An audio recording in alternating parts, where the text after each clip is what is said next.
nom, nom, nom, nom. Good morning, Sac City. Welcome into another episode of the Sac City Podcast. I'm your host, the one and only Vinny Milani, joined as always by my best friend in the whole entire world. He is Aaron, the Mukesiah Mukes.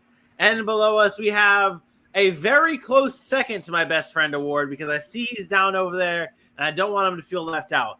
AJ, you are so far ahead of Dylan, it is not even funny. But either way, you are your boy, AJ Johnson. It is a beautiful August 4th morning here in the city. Episode 62 is about to kick off. We are talking about the AFC East and their training camps that have been going on.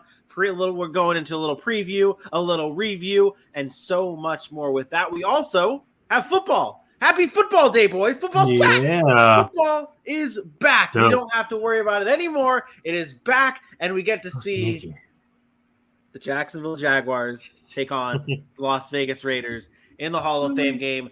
We're going to preview that in just a few moments, but how goes it? How goes it on this beautiful Thursday morning, Aaron? It's beautiful. Like you said, we get to just bask in the fact that football has finally returned. I mean, we talk about this. The minute the Super Bowl is over, it's like this, our facial expressions go like this. Like they just change, right? They just change because we know we have 6, 7 long, grueling months, whatever it is, of just nothing. We do get the draft and we try to keep it fresh and training camps and all. Let's be honest. Until games start actually happening, we're not happy. And here we are now, and we got a game starting. And so I'm excited. Preseason or not, I'm excited to see the guys put on the pads and some of these backups and fifth stringers just get an opportunity to showcase what they're made of. And you never know. We've seen it before. The Victor Cruzes of the world put on in preseason, and next thing you know, they have a starting job and they're potential, Super Bowl winners and, good players at these positions. So I'm excited for that, and I'm excited for the season to get underway. Yeah, and I mean, we got to, even though that the Stars may not be playing in this game between the Jaguars and the Raiders, there's still going to be a lot of fresh faces that we're going to be able to get to see for the first time.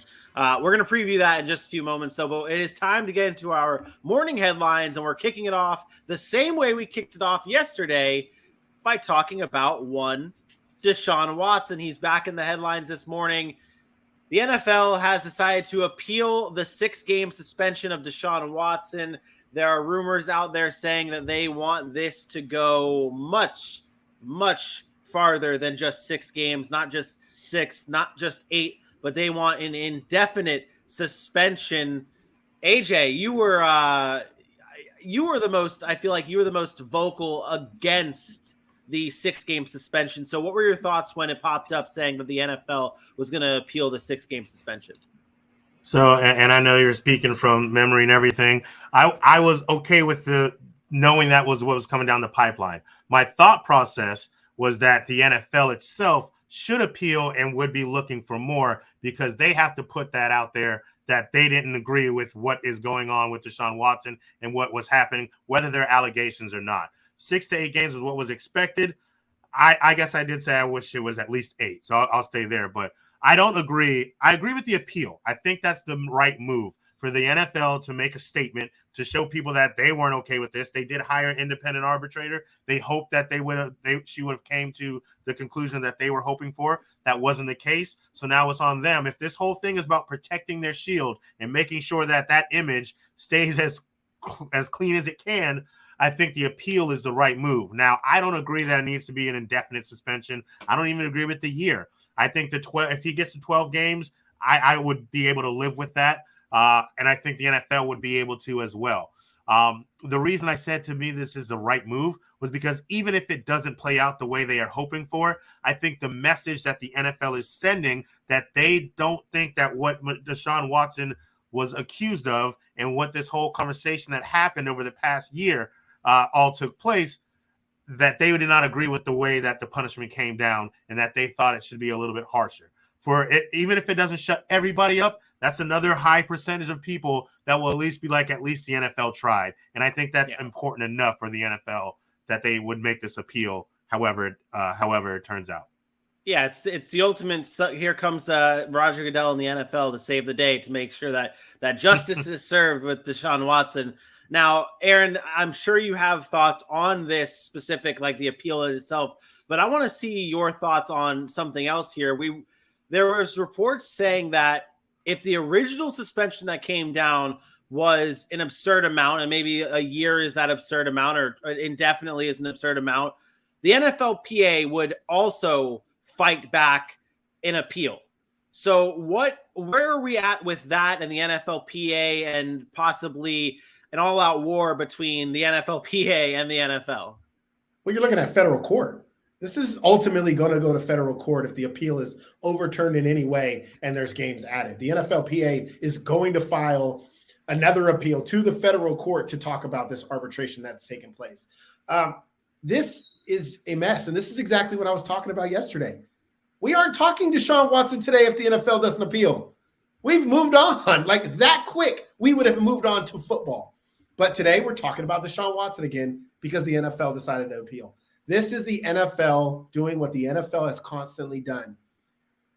Laying in the weeds, trying to play hero and say, we did our best, when ultimately, why did they ever hire an arbitrator? Why did they go to a judge when ultimately all they were going to do is hire somebody else to take a look at the case, and then Roger Goodell would have the ultimate say-so, which he does have in the CBA. So at the end of all of this, if Roger Goodell comes out and says, you know what, we're going to suspend him for 2 years, that's the end of it.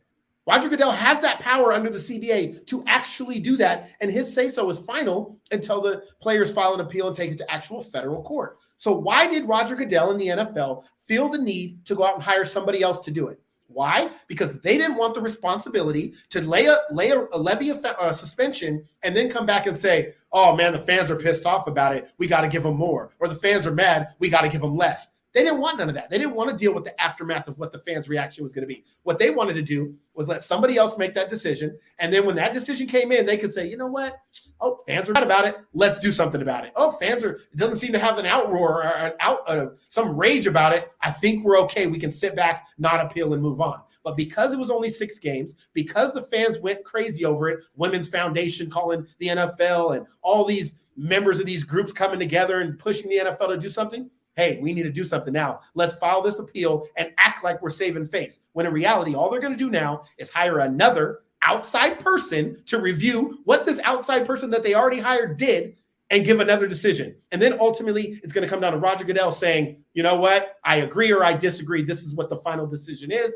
And then up to the Players Association if they want to take it to federal court. This is a big shit show. It's going to continue to be in the news. And to me, it's just the NFL being irresponsible and not wanting to take responsibility for levying a suspension because they didn't want to deal with the backlash. That's it.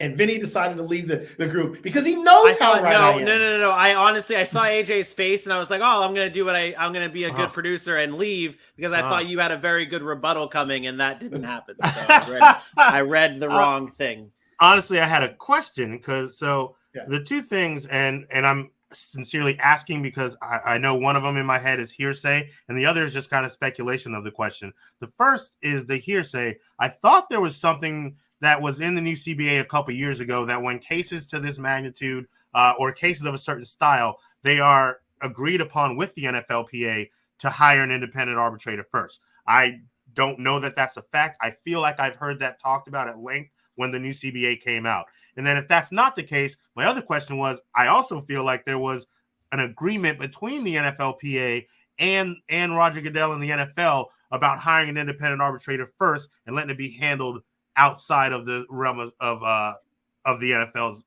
front office. Again, yes, all of that is. I'm sure you're probably right. I'm sure it was agreed upon. But my point is you're Roger Goodell. You are the commissioner of the NFL. And ultimately, no matter how you get there, he has the final say-so in the CBA. It's clear. He's the judge, jury, and executioner. If you have the final say-so and you don't agree with a 6-game suspension, and you know that off the bat, why are we going through this process of letting somebody else make a decision when in turn, you know, if they only give them 6 games, all you're going to do is appeal that. And then you're going to appeal again. And then you're going to ultimately get it to where it's your decision and levy what you want to levy anyways.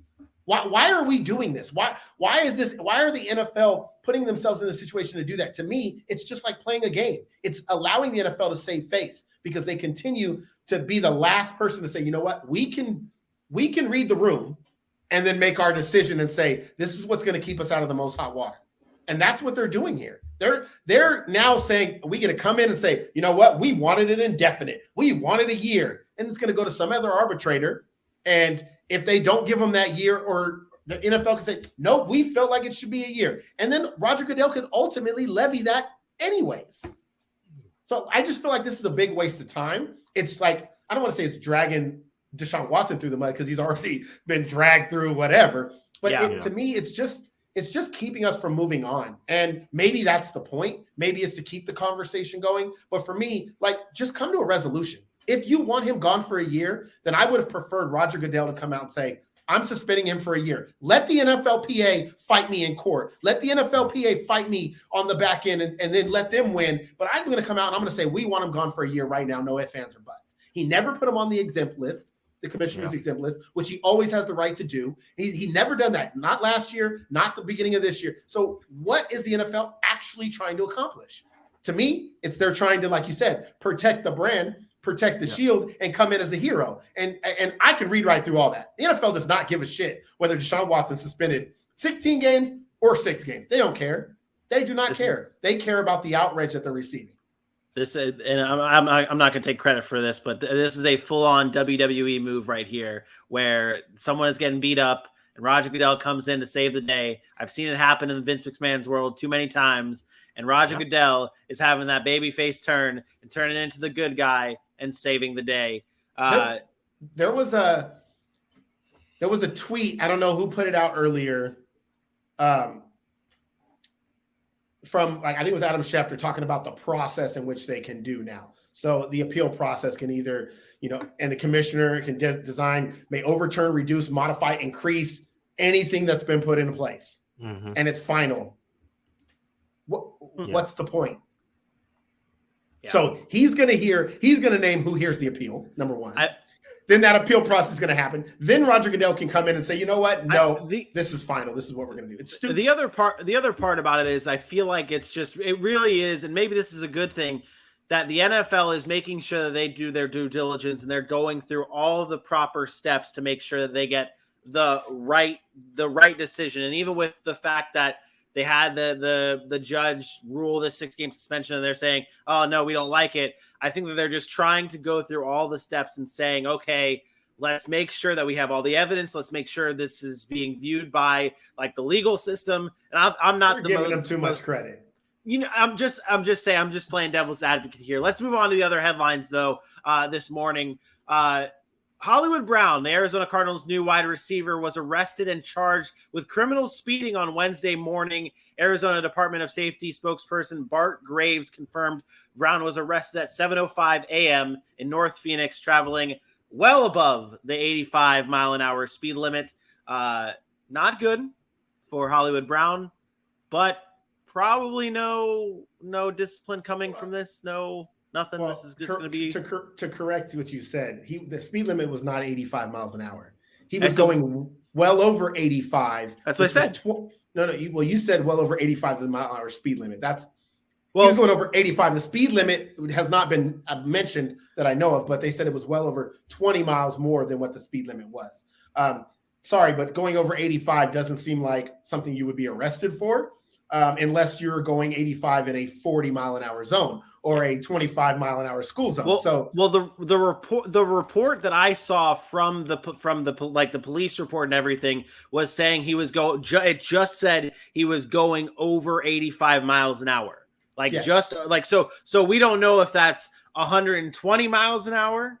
We don't know if that's 80, like you said. We don't know if that's 90 and a 45. We don't know the exact specifics. No.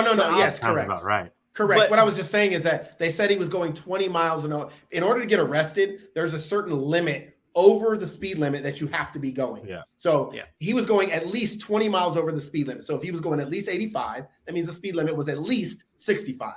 But my point was, you're not going to get arrested for going 85 in a 65-mile-an-hour zone. So if the minimum we gave him was 85, he was probably in a 40-mile-an-hour zone. And as you get higher, it goes higher, right? So usually if you're getting arrested, you were going over 100 miles an hour.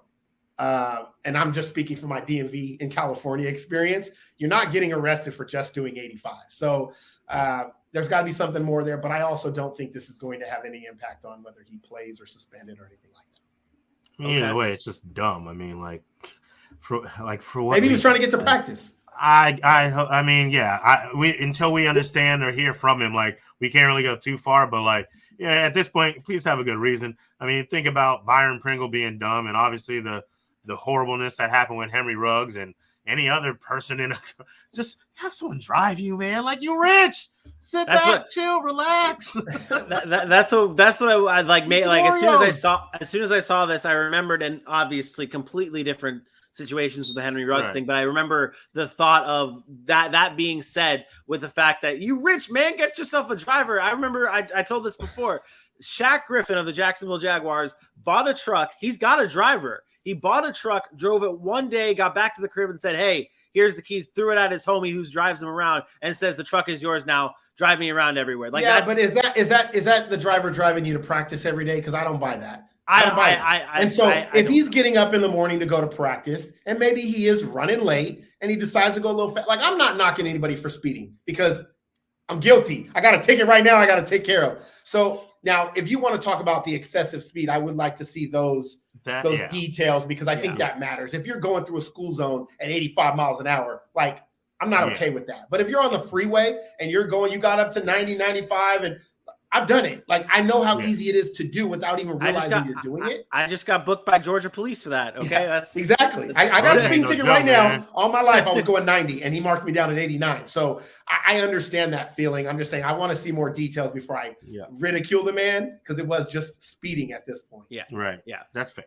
And I was speaking to it being that bad. If it's that bad, we got Yeah, and now new breaking news has popped up. The NFL is now seeking to suspend Hollywood Brown for 2 years for this horrific crime. That's and then we get to hear the outrage over all that stuff again. Judge Sue Robinson is the independent arbitrator for that case, by the way.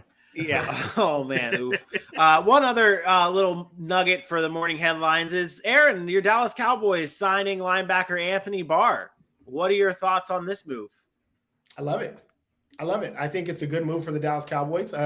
We talked about the depth on defense that maybe they lost a little bit with Randy Gregory, but I think what this does more so than anything is allows Micah Parsons to continue to be versatile. They drafted a Sam Williams to kind of fill that replacement of a Randy Gregory to sit on that other edge. Maybe he doesn't start. Dorrance Armstrong is there, but eventually I think that'll be the guy. And now you bring in Anthony Barr who can fill that will linebacker position. You still have Van Der Esch.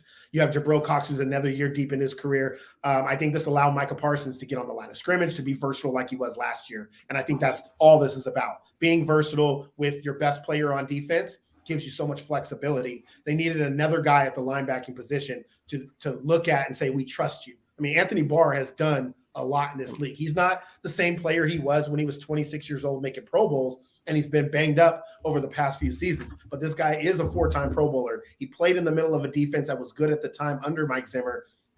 Again, being able to bring in a veteran like that, a leader like that is going to be important. And he's not super old. I mean, he's 29 going on 30. He'll be 30 this year.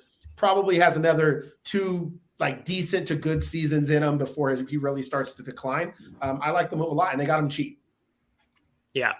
I think it definitely brings that.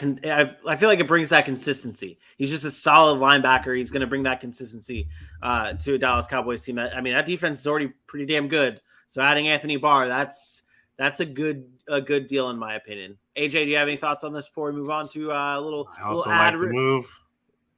That's it. I also like the move. Anthony Barr has been great. I co-sign everything Aaron said. Boom. Good stuff. All right.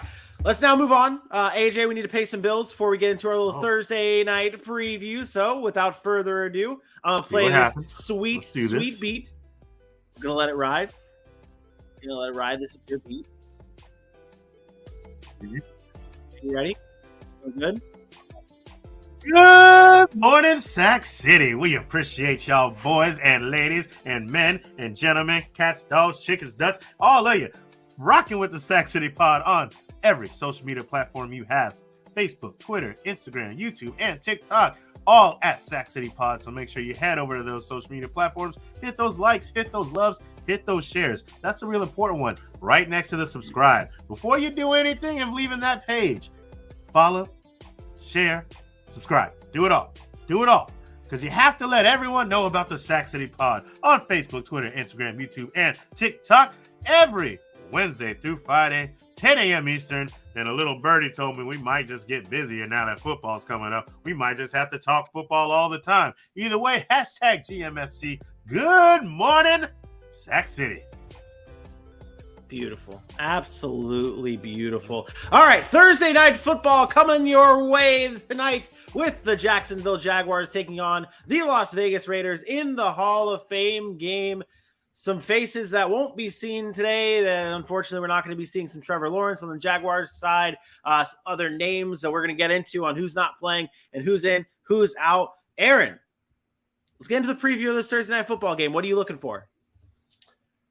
Man, I'm looking forward to this Jaguars defense. This Jaguars defense that we just talked about, these young guys being able to come in and make an impact. We got to look directly, obviously, at the number 1 pick overall. I'm not sure if they mentioned whether he was playing or not, but Trayvon Walker, if he's on the field, I'm looking for him. When you spend a first-round pick on a guy, everybody's looking for what's that going to look like? Is he going to be able to wreak havoc on the quarterback? I think that's going to be important. But more so than anything, just the cohesive unity of that defense coming together. We talked about all the new names that they've added. All the rookies that they've added, the linebacking core specifically, in Aluakon and Lloyd and Walker and Muma. Like, there's a lot of guys there in that linebacking core. Are they going to be able to gel? And then that back end of that defense, we talked about Rayshawn Jenkins and Darius Williams being in there. So I'm looking for that defense to kind of stand out and make a statement. And usually early in preseason, early in the regular season, defenses are ahead of the offenses, right? New playbooks, especially with teams with new coaches, new personnel. Defense, you can go out there and you can say, go make a play, be aggressive and make something happen. So I'm looking directly at that Jaguars defense to see if they can stop a pretty good Raiders offense. And I know they're probably not going to have their starters either, but just to come out and make a statement to what type of unit they're actually going to be in 2022. Yeah. AJ, what are you looking for in this game? I'm glad he went on one side of the ball because I'm going on both sides of the ball. It's the first game of the year. Not many of the people that we know are going to be on the field in week 1 are here. So who are those guys who really want to make these rosters? Who are the guys that are going to stand out? Who are the young cats who are just like, it's today or it's never. Let me step up. Are we going to see a guy like Snoop Connor, who's probably going to get a lot of run, prove that he deserves to be the third? Is Raquel Armstead going to show that he's going to be the guy and Snoop Connor's going to have to take a year or two? On the other side, you got new receivers. Who's going to be the guy behind Devontae Adams and Hunter Renfrow now that Brian Edwards is gone too? Zay Jones is gone too. Is it a guy that you're looking into DeMarcus Robinson who just got there? Is Keelan Cole going to step up and be there? And those are some vets in the league who are now probably looking for a place to really like hang their hat and be able to put pads on day in and day out. So I'm excited to just see who's going to be those breakout guys who, I guess, earn themselves another week on the roster at the very least. Yeah. And just a note here, Trayvon Walker will be playing in this game. I'm excited. I'm excited because you guys know how much I liked him. I want him to prove why he deserved to be a number 1 pick despite the lack of production in college. Yeah, we will get to see him most likely lined up and matched up against another former first round pick in Alex Leatherwood for the Las Vegas Raiders. So that, yeah. He should dominate. Leatherwood's a bum. There you go. Let's get into let's do it. Let's get in to score predictions. Let's predict the game.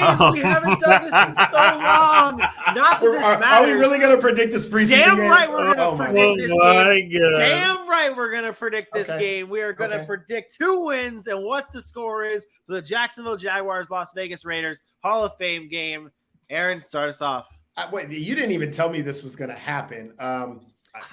I need to look at one thing. I'm sorry. I just need to look at. You are always prepared. That's what I've always heard from you. That is true. That is true. I am going to take. Whoa. I just need to look at one thing to make sure I was right. I think this is going to be a defensive game. They always are preseason to start. Offenses will struggle. Defenses will be ahead. I'm going to take the Jaguars in this one to win the Hall of Fame game, and I am going to take them to win 19-16. Jacksonville over the Raiders. I like the backup quarterback position better in Jacksonville than I do with the Raiders. Mariota's gone. CJ Beathard is my guy. That guy. He's not playing.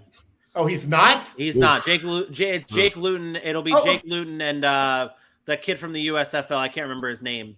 Kyle Sloter. Yeah, Kyle Sloter. Those will be the two quarterbacks of the Jaguars for tonight. Had some experience, played. It's actually started before, so I will take Jacksonville still. 1960. Okay. AJ? Yeah. So I was going the same way. Actually, not that close of a score though. I was going to take Jacksonville in this game as well. And I just kind of like what they have going on there. In the preseason, it's one of those things where like the teams that in the regular season you probably wouldn't take, they're probably the ones who are playing their best in the preseason. It just kind of rolls that way. So I'm going to go with the Jacksonville Jaguars and the number 1 overall picks in Trayvon Walker and Trevor Lawrence, who's not there, but his presence will be felt. Give me 18. I swear that was going to be the winning score I had first, to 13. You know what's funny? Is the Jacksonville's starters from last year that now got pushed down the roster are now backups. Think about that. Might see some LaVisca Chenault tonight, huh? You know what I mean? Like, you're good. But that's what I'm saying. You got guys that have been starting for 2 years now being pushed down on the roster. So those are the guys that are going to get the playing time in preseason. I feel comfortable about the second, third, and fourth quarters with those guys over the Raiders who don't have the depth like the Jacksonville Jaguars are going to have with all the new pieces that they brought in. It should be a Jarrett Stidham versus Jake Luton start off for these two teams in their quarterback position. And then the Jaguars would bring in Sloter, and the Raiders would bring in another former San Francisco 49er quarterback in Nick Mullins, who will possibly get some play. No Travis Etienne for the Jaguars. Like you said, AJ, you'll probably see a good bit of LaVisca Chenault on the field. I always like going with like the lower scoring games, and I was going to go with 16-13. Give me the Jaguars. You know, Tony Boselli getting into the Hall of Fame. Jags should be fired up. Doug Peterson era. I'm hopeful, man. I'm hopeful. Now I know this is a stupid question because it is very stupid. Don't ask it. Why didn't he come out and announce James Robinson not playing? James Robinson isn't playing. Yeah, but I didn't hear that announcement. I'm just like was made. An announcement was made that Etienne and Lawrence weren't playing. He never said anything about James Robinson, to my knowledge. Because I don't think anyone expects James Robinson to have been ready for this game. Okay, well, I mean, he's not on the PED list. He hasn't played. He hasn't done any contact drills. I don't think in practice. I mean, I didn't anticipate him playing. I'm just saying I was just weird how he announced Trevor Lawrence and Travis Etienne, but didn't announce James Robinson. Well, so it's interesting that you bring that up, and this will be the last thing we talk about with this game. Heading into the Jacksonville Jaguars season, Doug Peterson has made it pretty clear to reporters that James Robinson is the RB1 on this team, the clear-cut RB1. And from what I saw from reporters today, they said that it's not even a 1A, 1B situation. It is a James Robinson is your 3-down back, and then you are going to see Etienne in the passing game type of role. That all could change from now till week 1. That might change from now till week 6. I mean, who knows? Who knows how that's going to shake out? We're going to be all over it, though, for the Sac City podcast coverage on this great football season. Without further ado, though, let's get into our AFC East training camp deep dive. We kick things off with the Buffalo Bills. Their camp has been going on every single day. They have had a sellout for Bills camp, and why not? This team is the Super Bowl favorite heading into the season. They did have and suffer some big-time injuries, though. Not too serious for Micah Hyde, but Jordan Poyer and Micah Hyde both got hurt during training camp for the Bills. Aaron, I'm going to send this one off to you. With those guys getting hurt, what does the safety position look like behind them, and how has camp been going in their absence? Oh no. I mean, that's all I can say. No. Yeah, that's where I thought he was going. That's exactly where I was going. I was hoping somebody'd fill in the blank. Okay. The Bills, I'll say it right now, and if they don't have those two, they're in trouble. They have 5 safeties on the roster. 2 of them are Jordan Poyer and Micah Hyde. They rely heavily on those two, especially on that back end as leaders. And yes, they drafted a Kyer Elam, who we expect to be good. Tre'Davious White's an excellent cornerback, and Teron Johnson's really good in the nickel. But if you don't have that back end solidified, you are in trouble. Damar Hamlin, Jaquan Johnson, and Josh Thomas. Those are the other three backs, or the three defensive backs on that roster. Combined one start between the two direct backups. One start. I'm sorry, but these two are the leaders of that defense. They talked about it all last season, how important a Poyer and a Micah Hyde are for this defense and how it runs. If these two are gone for any significant amount of time, the Bills are going to be in trouble on the back end. Now, with that being said, they don't think the injuries are really going to be too worrisome, and I don't think so as well. And I think right now you're just getting valuable reps for those young guys to give them the opportunities to earn playing time, to solidify their spot on the roster, and say, okay, if we do happen to run into an injury later in the season where Poyer or Micah Hyde miss games, then we could feel comfortable about putting you in on the field and not take some significant hit defensively. But if one of them are gone, they can manage. If two of them are gone for a significant amount of time, the Bills are in trouble. Yeah, and Lovie Smith even came out and brought up the fact that it's going to be good to see these guys, these backups come in for these valuable reps while Poyer and Micah Hyde are sitting out. We get a chance to watch those guys in game-like situations and be able to determine, who's going to be our third safety if something were to happen to Micah or Jordan, or if we want to take them out of a game because we have a big lead or whatever, how those guys are going to perform. So it's not necessarily a bad thing. They're getting more reps. It really helps us from an evaluation standpoint. And they both have accepted it very, very well. They're kind of neck and neck right now, which is not a bad thing. And I would imagine once we start playing some games in the preseason, it'll kind of separate itself. But they're both doing very well with the reps they're getting. So disappointed in you, Vinny. I'm a pice of shit. Yeah, every black guy looks alike. Every black guy looks alike. Leslie Frazier is now Lovie Smith. I just don't get it. I don't get it. I did not mean to do that. I will apologize. I really did not mean to say that or do that. It was not intentional. It is not. I even have it in the doc, correct? Yes, I know. And I am a real piece of shit. And yeah. So there's that. So Leslie Frazier, the defensive coordinator for the Buffalo Bills, had that to say about the situation. I think it's a good thing. I think it is a good thing, though, that you're getting these valuable reps for these safeties who are now going to be potentially coming in for Micah Hyde and Jordan Poyer. But you're right. They're going to be key to this Bills' success. They have to be on the field. They are the leaders of that group. Switching things up to the offensive side of the ball, AJ, you have been a big fan of one Khalil Shakir, the wide receiver, the rookie wide receiver out of Boise State, now with the Buffalo Bills. You've been a big fan of his. He joins the likes of Stephon Diggs, Gabe Davis, Isaiah McKenzie, a good group of guys there in Buffalo in the receiver group. What does the depth chart order look like for the Bills beyond Stephon Diggs? Okay. All right. Well, let me just say.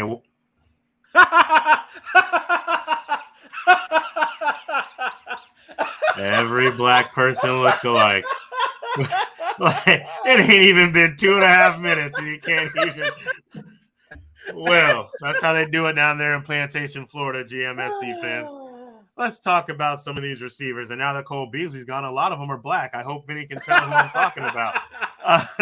So I'm glad you asked this question that way because the way you had it in the doc, I was going to be like, I don't know why you even asked that question this way. But that order, I think 1 and 2 are actually locked. Stephon Diggs is the leader of that wide receiver group. And Gabe Davis, who has been waiting around about 2 years, really showed that he deserves this spot. He stepped up, and I'm pretty sure that he's locked in at the number 2. After that is where it gets a little confusing, but not too much in my opinion. Yes, I like Khalil Shakir, but I'm not going to be here and say he's going to be the number 3 receiver. I think it's going to take a while before he really sees the field. And that becomes the reason because this, like you said, is a Super Bowl favorite type of team. There's some guys that know this offense in and out. There's some guys that know Josh Allen and what he likes to do, like the guy I believe is going to be at number 3 in Isaiah McKenzie. Now, Isaiah McKenzie, everyone was all excited about last season. And it's funny because, yes, he's good and everything, but like really it was one game where he had 12 targets, 11 catches, and 125 yards. Breakout game. Very nice to see. Hope he has a couple of those. But the other part of it is his mentality, the way he stepped up in training camp and the way he's been right there on Josh Allen's hip, taking in everything he's had to say, helping Josh Allen when he's getting frustrated, taking what the media's throwing at him and just knocking it off. They called him a gadget guy the other day in a press conference. He's like, oh, man, I really love that. More titles means more money. I'm ready to step up and do whatever I can for this team. So I think Isaiah McKenzie is going to be there locked in number 3, but he is fighting a proven veteran in Jamison Crowder, who hasn't been a super stud for the last 4 years, but he hasn't been a slouch by any means in New York with all their struggles, whether it was Sam Darnold or last year where Zach Wilson finally got in there and started to get off a little bit. So I think with this, as you mentioned, being a Super Bowl team, and as we talked about ad nauseum last season, how they don't run the ball enough and they like to pass, you are going to see this offense spread the ball around. So I do think Jamison Crowder is going to get in there. But let's not forget, this Buffalo Bills team loves that 3 wide out set. So that number 3 spot is very important. And without any injuries, I think you're looking at Stephon Diggs, Gabriel Davis, and then Isaiah McKenzie right there, 1, 2, and 3. I've been hearing a lot about, and that's really why I asked. I didn't think it was that obvious with the wide receiver, like the order of it being that in Buffalo. I've been hearing a lot about Isaiah McKenzie having a very good camp, and they've been using him a lot in the slot. And I guess not so much of like the order of, okay, it's going to be Diggs and Gabe Davis on the outside, and then Isaiah McKenzie in the slot. I think, and I'm very interested to hear your thoughts, Aaron, on this. It's like almost a copycat league with the NFL and the success and the way things are ran. The Los Angeles Rams last year were so successful lining up Cooper Kupp in the slot and basically just tearing apart teams through that. Do you see a world where Buffalo copies that and uses Isaiah McKenzie almost more than Gabe Davis because Isaiah McKenzie is the slot receiver on that offense? No. Okay. I don't think it's fair to call Isaiah McKenzie the slot receiver in this offense because I think it still centers around where Stephon Diggs is. And Stephon Diggs moves all around. So Stephon Diggs plays in the slot, plays on the outside. They're going to want to get him the ball first. Gabe Davis is probably more of that just outside guy. I think to AJ's point, I would have went even a step further. I think it's clear the top 3 are clear. Isaiah McKenzie was a free agent that they could have just let walk out the door. And instead, they did sign him. I know they drafted a Khalil Shakir. I know they went and got Jamison Crowder. But they could have done that and let Isaiah McKenzie walk out the door. And instead, they gave him a 2-year contract worth about $8 million, which is not cheap. Like, I know it's still $4 million a year or whatever it is, but for a third wide receiver, that's not a cheap contract when you're also paying Gabe Davis and you're also paying a Stephon Diggs and a $70 million a year in Josh Allen or whatever he's making now. I think what this points to is that Isaiah McKenzie knows the offense. Isaiah McKenzie is a playmaker that he's just different. He's not like your typical, prototypical wide receiver. He reminds me a lot of a Taylor Gabriel when he had his good years in Atlanta or in Chicago or wherever. I see that a lot in Isaiah McKenzie. He's very versatile, and he's not going to put up spectacular numbers. Fantasy asset, probably not. But when you talk about real football, the things you can do with him on the field is game-changing. And we saw some of that last year. When the ball's in his hands, he's electric, and I think they want to do more of that. So I don't really think this is much of a competition. I think Khalil Shakir is having a really good camp. They talked about him having a good camp. Jamison Crowder is a veteran, but he's been banged up. He's probably not going to be reliable for most of the year.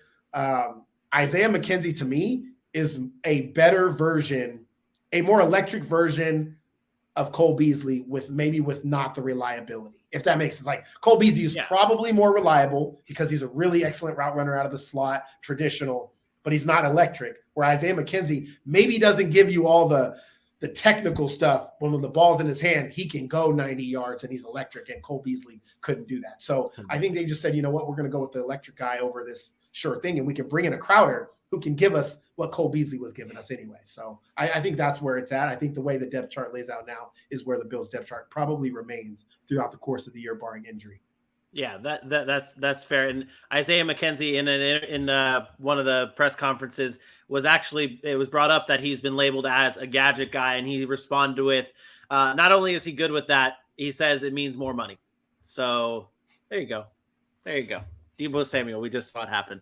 Let's move on to the New England. Let's move on to the New England Patriots and their training camp. And well, guys, this has been this has probably been one of the more interesting training camps in New England Patriots history, with the fact that they lost Josh McDaniels. The chatter about who's calling the plays on offense has been swarming around camp, and the fact that there has been a lot of inconsistency with the offense throughout camp. From the reports I've seen, it has looked like the defense has been pretty much dominating all of camp, winning every single day. Aaron, what does this new offensive system actually look like this season? What's it going to look like? What does it look like in camp? What have you seen? Tell us about this new England Patriots offense, and in the least biased way you possibly can, because I know how much you hate the Patriots offense. First of all, don't disrespect me. I'm not biased. I'm kidding. My first answer would be, duh. The defense is winning every day. And why are you asking me a question that I can't answer? The New England Patriots can't even tell you what their offense is going to look like. And they're in the building every day, and you want me, just some fan/analyst/biased New England hater, to tell you what an offense that is going to look like in 2022 when they don't even know who's doing it. They don't even know who's calling the plays. All they know is Mac Jones looking a little bit buffer this year. That's all I've heard in camp, is that he's looking a little bit more ripped. He's been in the gym. He's looking more polished. But yet every day in practice, the defense is winning. Where is that coming from? The fact is New England doesn't have an identity. They haven't had an identity since Tom Brady's last season, when he threw that interception to the Tennessee Titans and cost them the playoff game. The fact is, this offense is devoid of weapons. They have an extremely good running game that I would imagine this is what it looks like. They lean heavily on the run again. They run play action, and they hope a guy like Devontae Parker can continue what he's done when he's healthy on the field, which is make plays. And hopefully Mac Jones has a go-to receiver, because Kendrick Bourne, Nelson Aguilar, who's the other guy Jacoby Myers, who just scored his first touchdown of his career last year and been in the league for 20 seasons. They just aren't enough. And so we're just looking at an offense that's in shambles right now. We don't know what they're going to look like. There is no Josh McDaniels. Belichick is not an offensive guru by any stretch of the imagination. I know people believe it, but he is not an offensive guy. He never has been. He's always had good offensive guys around him. And now I don't know if that's the case. I don't know. I can't answer that question. It might be the first time ever in Sac City history that you stumped me. Well, I'm happy to do that. I did do some research on this too, to see maybe what people are saying and what reporters are saying out of camp for this. And this one stuck out to me. Says it appears that the Patriots are moving to a style of offense made famous by Los Angeles Rams coach Sean McVay.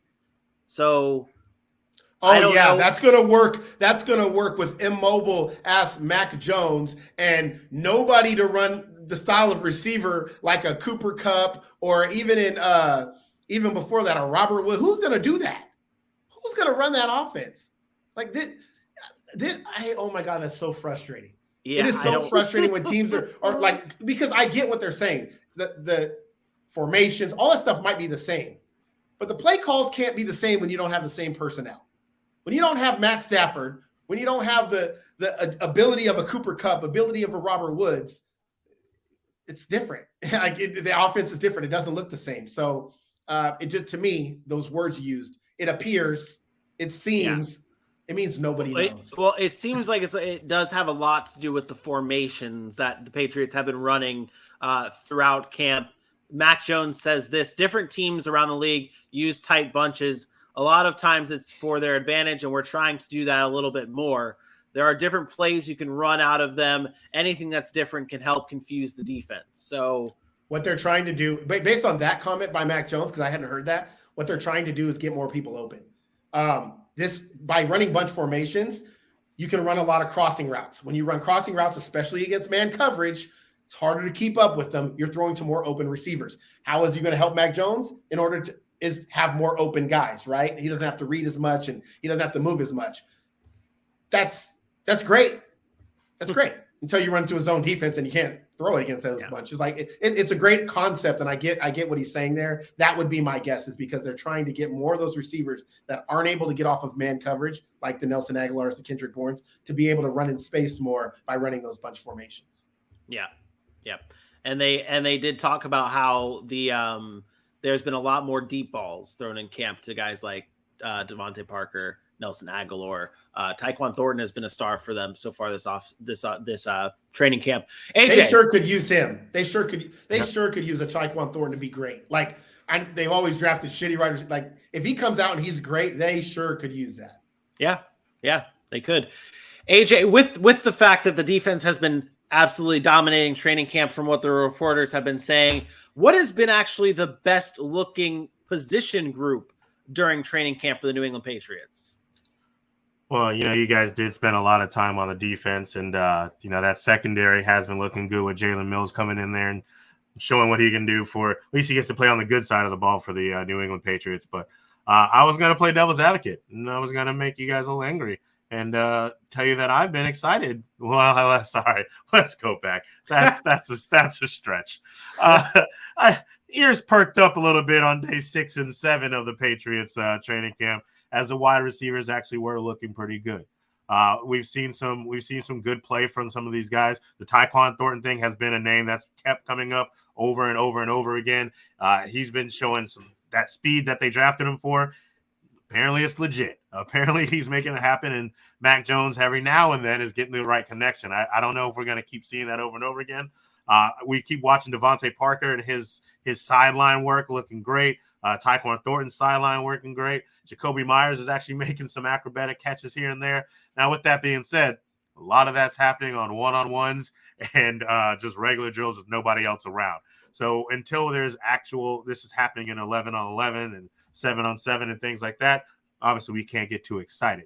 But it's good to see that a very important group and a very big part of what Mac Jones is going to need for his second-year leap is stepping up and trying their best to make him look good.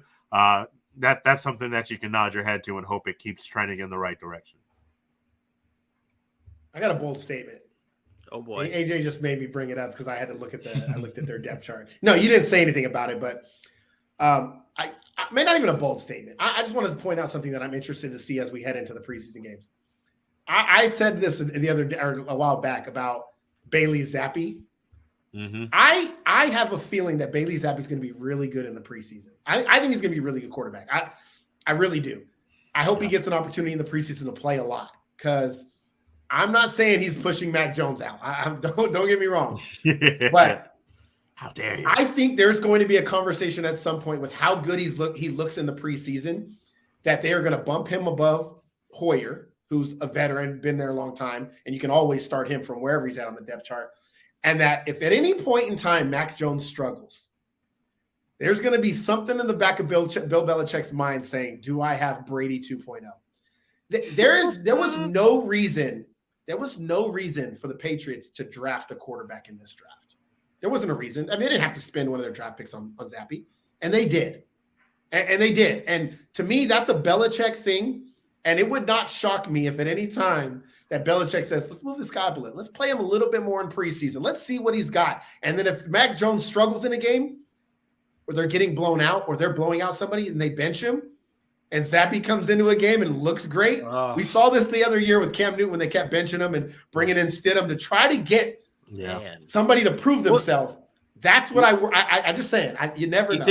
You think that'll actually happen? I mean, we talk a lot about how like your investments and what you have invested in like the quarterback position, and you're not gonna. We talked about Malik Willis with the Titans. Like they don't have much invested in them, so they don't have to play him.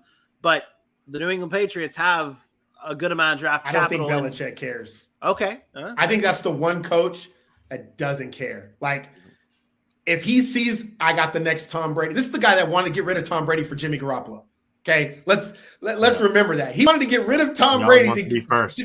He wants to be first. So I just think that would be crazy. I'm not saying it's going to happen, but I do want to see how well Bailey Zappi plays in the preseason games. Oh, I can just see it now. Mac Jones to like the Carolina Panthers or the Minnesota Vikings when they move on from Kirk Cousins, and Oh, man, it's going to happen. It's going to happen. All right, let's move on to our second to last team of the AFC East. It's the Miami Dolphins, and their training camp has been going underway, and it's been an absolute seesaw of a training camp from what I have seen between the offense and the defense winning days. It's been back and forth. But Tuesday, the offense absolutely smoked the defense. On Wednesday, it was a chance for the Dolphins defense to come back, and they damn sure showed up. Aaron, actually, AJ, this is going to you. Who on the defensive side of the ball for the Miami Dolphins during camp has stood out to you? So this may be a name not many people know of, but I'm going with Trill Williams, the young kid who's stepping up real big. He's been all over anybody they've basically lined him up on. Got a couple interceptions in camp, but he's got double digits on pass breakups right now in camp. His instincts are great. His ball skills are great. His footwork is great. But at the same time, I mean, that secondary is ridiculous with Javon Holland back there, Byron Jones, Xavier Howard. There's a lot of people ahead of you for you to even make a play on the game. So with that being said, what he's doing is good. It may offer him a spot on the roster, but I mean, barring injury, he's one of those guys that if he makes a spot, if he gets the roster, he's going to be in those deep situations, those dimes, those 4-back type of situations. I don't think you see him coming in and taking second cornerback reps or even slot reps or anything of that nature. So, but for right now and what they need for these young guys to step up, Trill Williams has looked really good over the past couple of days. I like how you brought up a training camp stat. That's my favorite part. Hey, man, I got you, bro. I know what we like around here. Hey, training camp stats are what matter. Hey, 11 for 11 right there. The training camp stats, pass breakups during camp is a good stat though. That actually does mean more for a defensive back or quarterback than a quarterback because that means that they're seeing the ball well, they're making plays, and they're being aggressive. That's a good thing. What do you good over laughing about giggly bits? Yeah, I didn't say anything. You look like you want to just shit on something. For my turn. I'm just waiting for my turn. Man had some Snickers like he hungry. Okay, yeah. Eat a Snickers so you're not. I'm waiting for you to ask me a question. I didn't have to say anything to say about AJ. What AJ's point was AJ's point. It was good. Trust me, you'll know when I disagree because I'll jump in. I don't ever sugarcoat it. I hop right in and say what I feel. That was a great point. I'm okay with it. Now move on. Well, here's your chance. Give us the scouting report. Tua Tagovailoa, big conversation. Give us the scouting report on how he has looked so far in camp, Aaron. Yeah, it's funny. We get a daily report from the Dolphins quarterback room. They feel like they need to talk about it every day. He's been good, to be honest. A lot of the conversations around him has been good. For the first day of padded practice, which was, I believe, yesterday or the day before yesterday, he had his strongest performance of the camp. So he had a really good performance. And then yesterday, so the day before yesterday was good. Yesterday, it wasn't so great. Since you like numbers, he went 10 of 16. He had one really nice throw. But look, this boils down to just the lack of confidence that everybody has in Tua. We haven't seen it, right? But he's also really hasn't had the offensive weapons, nor the offensive line, nor the structure on offense to really make things happen. We anticipate a Mike McDaniels coming in, changing that offense to look different, to bring in guys, Cedric Wilson, Tyreek Hill, Jalen Waddle. Now you have weapons. Mike Gesicki. You bring in a Chase Edmonds. You have Myles Gaskin still. You still got guys like Salvin Ahmed. You got Raheem Mostert. They've loaded them up with weapons. Now, all those weapons aren't going to pan out. They're not all going to be great. But they can't turn the page next year and look back on 2022 and say Tua didn't have enough, right? This is the year Tua had enough. He just has to be able to perform. And I think so far in camp, we've seen that. We've seen us be able to continue to connect with Jalen Waddle, define Tyreek Hill. Tyreek Hill has been, who knows if it's just I'm a teammate talk, praising the ball that Tua Tagovailoa throws, how accurate he is. And some of the things he said were things that we said coming out of college. His deep ball accuracy. He knows how to pinpoint ball, put a ball in place.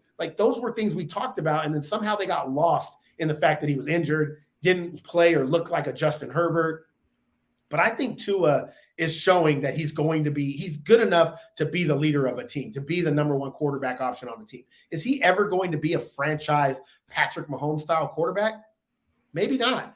But do we need him to be? I think that's really the question. Can he be Matt Stafford? Can he be some of these Derek Carr, like I know Derek Carr hasn't been anywhere, but like we still look at Derek Carr and like that's a good quarterback, paid him a big amount of money. Could he be one of those guys? I think he can. I think he has the tools to do that. And so far in camp, he's looked better than he has in the past. And I think that's important. We also have to remember he came in the NFL at a weird time.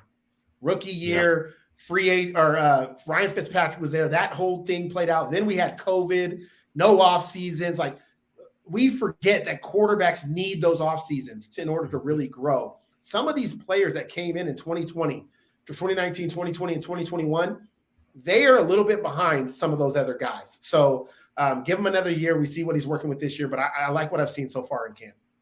Yeah, and the team around him absolutely loves him and respects him. Like that's one of the biggest things that I've seen as a big takeaway when I'm looking up Tua stuff from the Dolphins camp is the fact that everyone is just really rallying around him. They all respect him. They all respect what he's doing, and he is making the plays in training camp. Although again, it is just training camp, but he is making the plays. And offensive quarterbacks coach Darrell Bevell has been very high on him, saying he's pleased he's been pleased with what he's done. He's not afraid to speak up. He's a lead by example guy. He's going to let his play speak for itself, but if he needs to, I feel like Tua is taking all the right steps to be a good quarterback in this league. Yep. And now with Jalen Waddle, Tyreek Hill, Micah, he's got the weapons around him to make it happen. And it's going to be a fun season in Miami.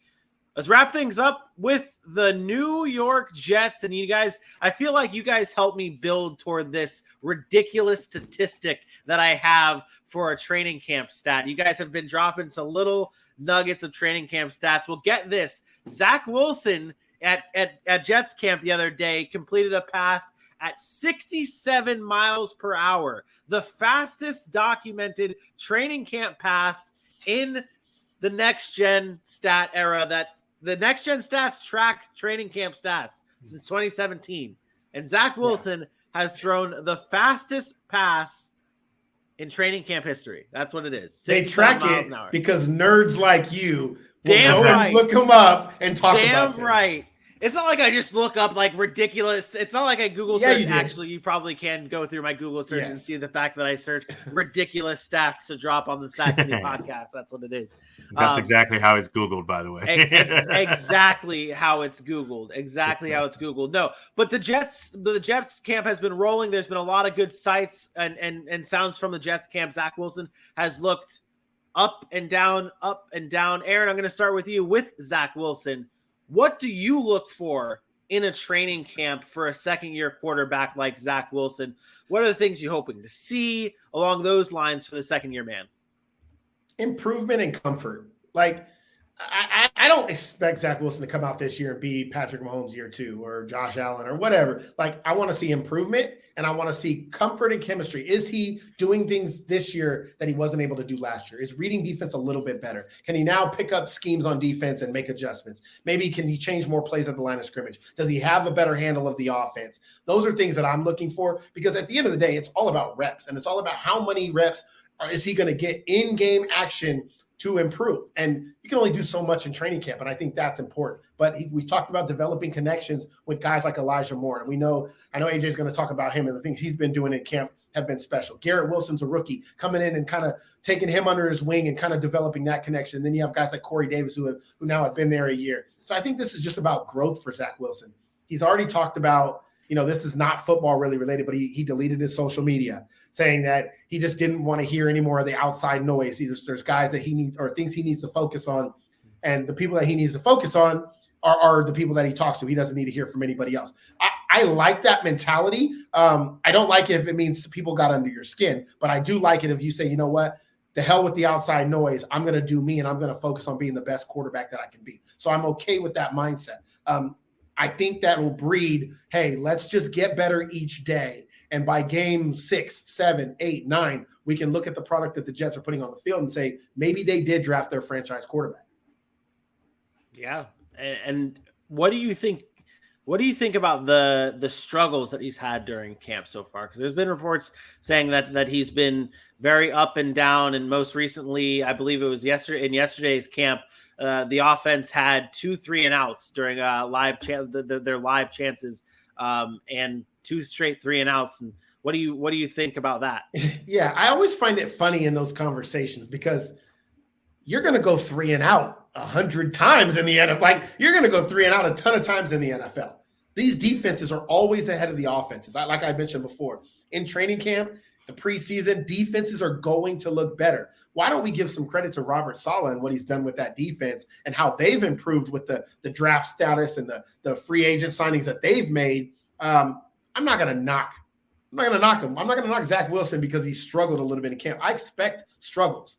I expect him to learn from those struggles and turn that into positive results going forward. So I don't want to get caught up in his limited reps at training camp where he might only see 4 or 5 series, goes 3 and out in 2 of them, and everybody's, oh my God, because we got to bring in the backup now to get his reps. So talk to me more when I see some preseason action and they can't get anything going, or the first game of the year and we're still looking and like they score 6 points and can't get anything on it. Then I'll start to be like, I need to see more, Zach Wilson. I need to see more. But right now, I'm not too concerned.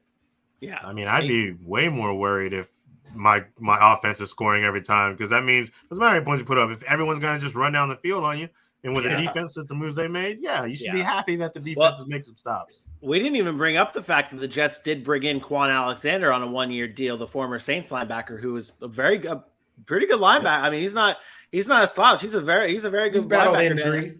He's battled injury, but he's a good linebacker. To have him and CJ Mosley there. They got some names on paper in New York for the defense, man. Well, remember, I was excited about him last year, and I might have been a year too early. I admitted that. You mentioned that too, though, that they were going to get better with Robert Saleh and the piece they had, and the lack of people who are on the field due to injury. So coming back this year, if this team can stay healthy, I can't say it out loud because it's just too weird, but them Jets. I told you. I said better record than the Patriots last year was my bold prediction, like when we did our bold prediction. Now it's not so bold. Now it's not. No, I said it earlier this year too. It's not bold anymore. The Jets will have a better record than the Patriots this year. I said that. I did say that before. And then I saw their schedule and I was like, ooh. But that's the point. That's beside the point. So you brought up how with Zach Wilson and he goes off the field. Well, his backup quarterback is Joe Flacco. And I've seen multiple plays from Joe Flacco to one Elijah Moore during Jets training camp. AJ, how has Elijah Moore looked in camp now? Obviously, with Garrett Wilson coming in, and they have, I mean, it's a good wide receiver group, and Elijah Moore could be the leader.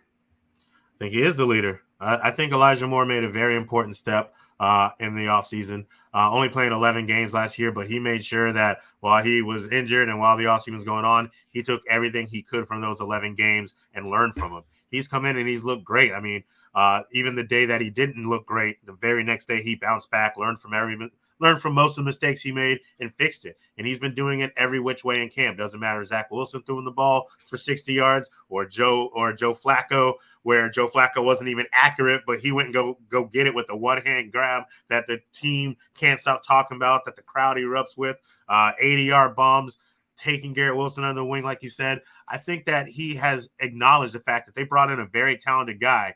And one, like we talked about the other day, in the NFL, you have to believe you're the best guy on your team. And he wasn't going to let a talented guy like Garrett Wilson come in and supplant him in any way, shape, or form. He's going to work with them and make this team look as good as they are hoping them to be. But I think Elijah Moore has, I don't want to say solidified, but has the best chance of anybody to be the number one. And, I mean, you probably could say solidified looking at who they have left. So they have a really good chance to be really good with him leading the receiver corps. And not having to worry too much about going all the way down to a Corey Davis and or a Denzel Mims, respectfully. Oh man, that's another name. Denzel Mims was the guy that there was a lot of hope for, and then now he's just lost to the shuffle. I feel like we're down is okay. I find it interesting that the depth chart shows Elijah Moore as an outside receiver more, and Garrett Wilson's now listed as the slot receiver. To start. And I know it's early, but that's pretty interesting to me because I think Elijah Moore fits that slot receiver a little bit better than Garrett Wilson. I feel like Garrett Wilson's going to end up being a prototypical outside receiver, but I don't know that Corey Davis is really not in the mix. Like, I think Corey Davis on the field is going to be a factor. This might be a discussion about Garrett Wilson having to wait his turn to, until Corey Davis is gone. or until he's not producing in order to really get an opportunity to be on the field as much. Because I think Elijah Moore has established himself as going to be on the field. And I think to start the year, I think it'll be Corey Davis, because he's the veteran, because he's been there in the offense, that they're going to give him the opportunity before we really get to see a Garrett Wilson, fly. And let's not forget, Braxton Berrios. I know it sounds silly. That connection at the end of last year was absolutely real.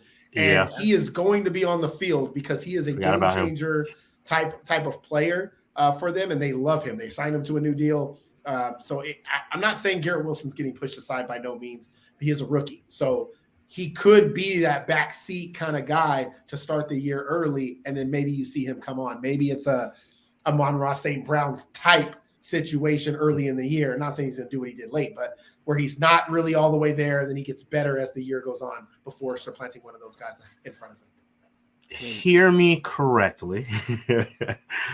I think Garrett Wilson's going to have a Justin Jefferson type of start, where the first 3 weeks are, you're like waiting for it. And then that week 4, he breaks out and doesn't look back. I'm not saying he's going to have 1,500 yards in his first year or anything, but I do believe it. Yeah, it may be a little slow, but I think you're going to see his talent, his route running, his ability earlier in the season, that first quarter. Take a couple weeks, really start learning the speed of the NFL. But once he gets going, I don't think there's any turning back. And I think between him and Elijah Moore, you're gonna see kind of like what happens in Arizona. You have your two guys that you're trying to throw the ball to all the time, and then you have a weapon that can go get it in Corey Davis, and you use him.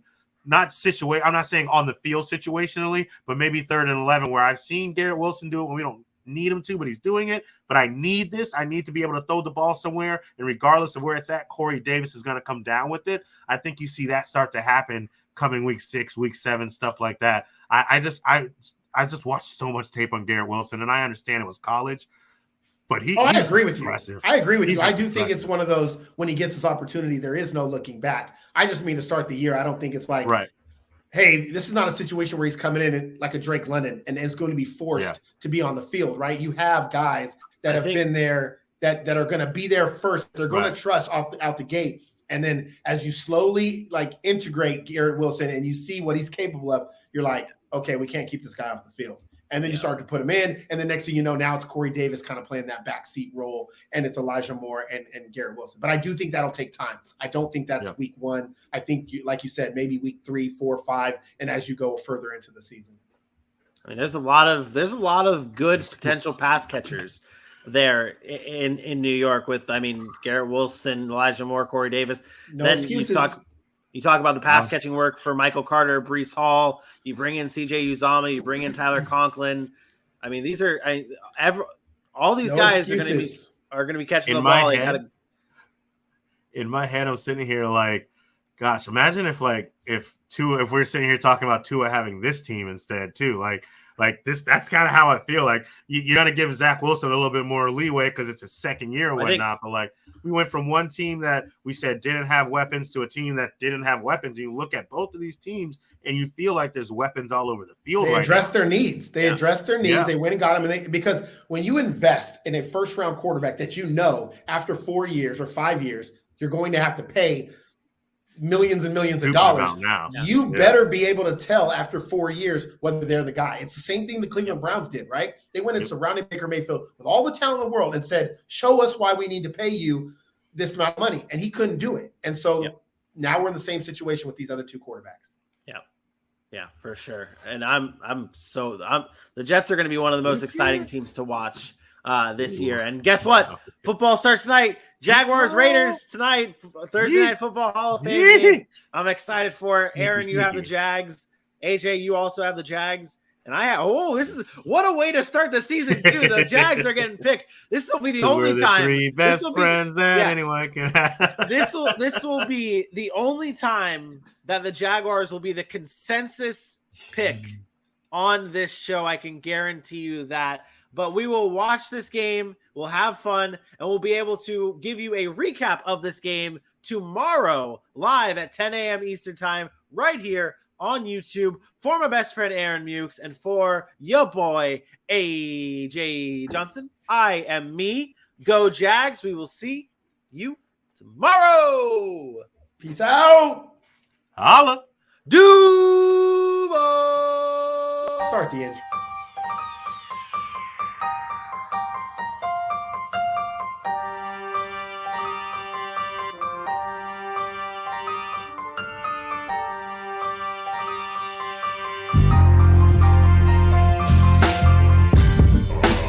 We know we were a much better team if we came up and represented ourselves.